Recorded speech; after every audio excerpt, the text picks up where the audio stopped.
Assalamualaikum warahmatullahi wabarakatuh. Baik, sekalian kita melanjutkan materi kita untuk hari ini ya. Isu-isu kesehatan lingkungan yang berhubungan dengan kesehatan reproduksi. Kemudian kita melangkah di bagian sampah dari sekalian ya. Ternyata sampah juga bisa mengganggu kesehatan reproduksi. Salah satu jenis sampah yang berbahaya adalah jenis dioksin, ya. Namanya dioksin. Dioksin ini terhadap manusia adalah perubahan pertumbuhan janin, menurunnya kapasitas reproduksi, kemudian bisa terjadi penekanan terhadap sistem kekebalan tubuh, dan perubahan di tingkat pertumbuhan awal dari hormon, serta pada dosis yang lebih besar bisa menyebabkan sakit kulit yang serius. Ya. Nah, ini juga sampah, ada sekalian, selalu menjadi masalah besar bagi kita, ya, termasuk Indonesia, ya.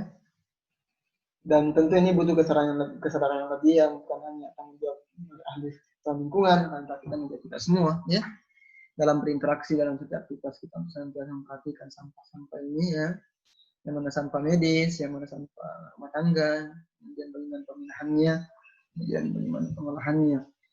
Ini betul-betul menjadi perhatian kita dan menjadi kesadaran bagi kita, ya, memotivasi kita untuk sadar agar kita tidak menjadi orang-orang yang menjadi penyumbang sampah di dunia ini. Ya. Karena kalau tidak ada kesadaran dari masing-masing pribadi kita, walaupun kelihatannya kecil, ya, perilaku kita akan tapi juga akan berdampak terhadap kondisi yang lingkungan kita. Kemudian reaksi nuklir mengganggu kesehatan. Ini reaksi nuklir, ya, dampak mematikan jangka panjang, kanker, penuaan dini, dan menghasilkan saraf dan reproduksi dan mutasi genetik, bahkan kematian.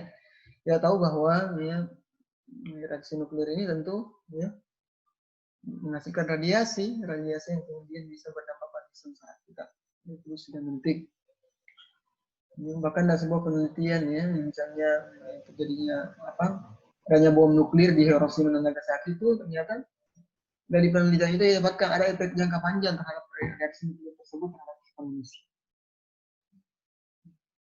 Kemudian yang lain, pencemaran limbah padat, ya, PB, timbal, dalam bentuk logam maupun garam, menyebabkan gangguan sistem reproduksi, keguguran, kesakitan, dan kematian.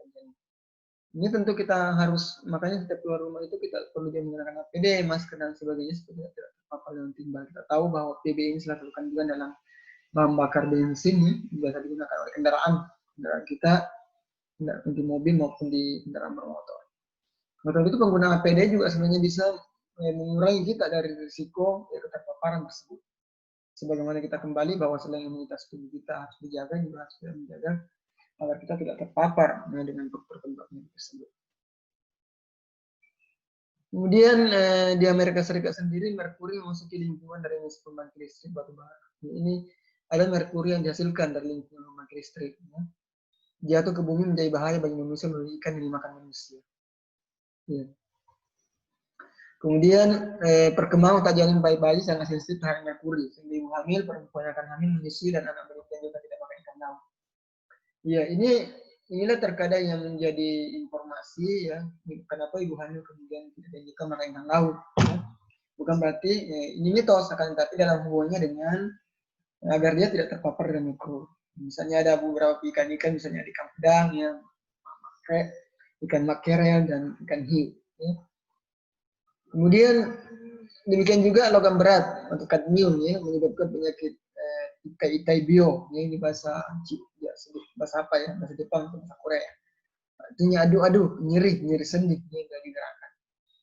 Kemudian ada USIF sendiri, ya, Environmental Protection Agency Amerika merekomendasikan produk yang mengandung merkuri seperti termometer yang digunakan dan material praktikum yang bisa digunakan oleh praktikum harus dijauhkan dari rumah dan artinya segala produk-produk yang berbahan merkuri ini kemudian digantikan dengan produk lain yang lebih aman. Makanya dalam sistem teknologi itu ada namanya substitusi bahan-bahan berbahaya yang menggantikan bahan-bahan yang berbahaya itu dengan bahan-bahan yang lebih aman. Atau ada namanya apa ya, substitusi, pergantian, ya, pergantian.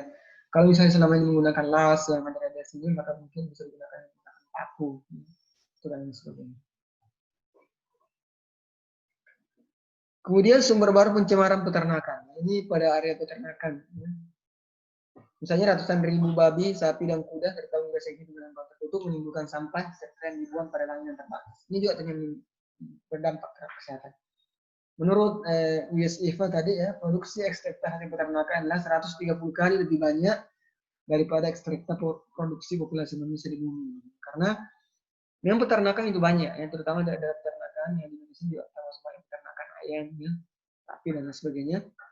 Ini tentu harus diolah adalah pembuangannya. Jika tidak diolah dengan baik maka menimbulkan bau dan akan menimbulkan dampak terhadap kesehatan kita.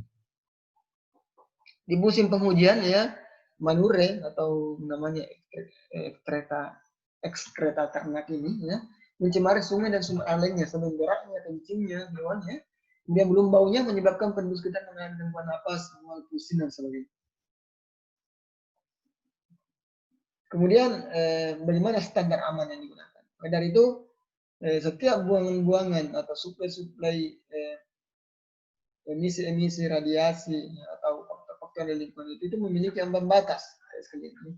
Puluhan ribu bahan kimia sintetik telah diproduksi sejak selesai pramuka yang diproduksi ke lingkungan tanpa dites dahulu apakah mereka dapat menyebabkan kanker sejak lahir, perusakan neurologis atau kesehatan.